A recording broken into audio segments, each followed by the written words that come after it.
If you want to understand everything wrong with Silicon Valley, you don't need to look at crypto, and you don't need to look at AI. You just need to look at a juice machine. In 2016, a man named Doug Evans stood on a stage and told the world he had invented the future. He didn't invent a rocket or a cure for cancer. He invented a press that squeezes vegetables. He called it the Juicero. And he didn't just want to sell you juice. He wanted to change your life.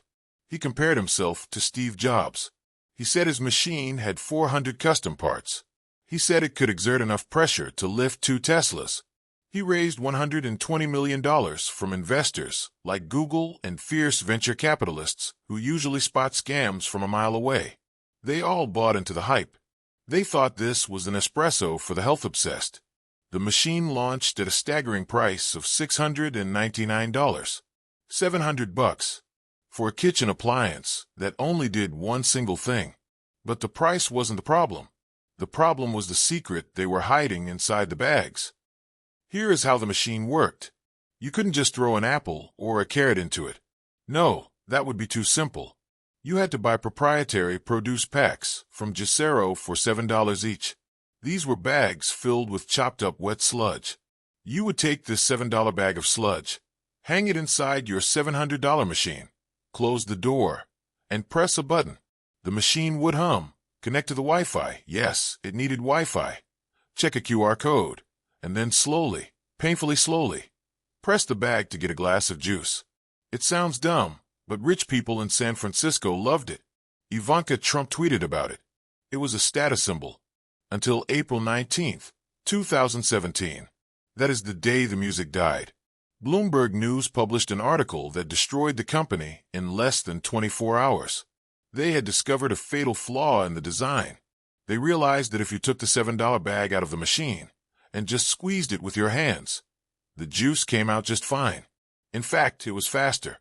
The $700 machine took 2 minutes to squeeze a glass. A human hand took 90 seconds. The machine was literally worse than just holding the bag. You would think the company would apologize, right? You would think they would say, "Oops, we over-engineered it." No, the CEO posted a video begging people to stop squeezing the bags. It was pathetic. He talked about food safety and expiration dates and data connectivity.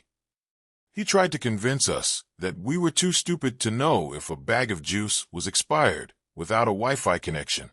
The internet laughed them out of existence. It became the biggest joke in tech. Overnight, Juicero went from a billion-dollar darling to a dead company. They tried to drop the price to $400. Nobody cared. They tried to offer refunds. It was too late. 16 months after launch, they shut down the servers. And here is the kicker. Because the machine required Wi-Fi to check the QR codes, once the servers went down, the $700 machines became instant bricks. They couldn't even squeeze the bags anymore. They were useless trash. The Juicero story is important because it proves that smart people can be incredibly stupid. Investors saw subscription revenue and connected devices and forgot to ask the most basic question. Do we actually need this? Doug Evans and his team built a marvel of engineering. The machine really was a masterpiece. It was beautiful. It was powerful. But it was a solution to a problem that didn't exist. It turns out, human hands are pretty good at squeezing things. And they're free. This has been another episode of Vaporware. If you enjoyed watching $120 million burn, hit subscribe. I'll see you in the next disaster.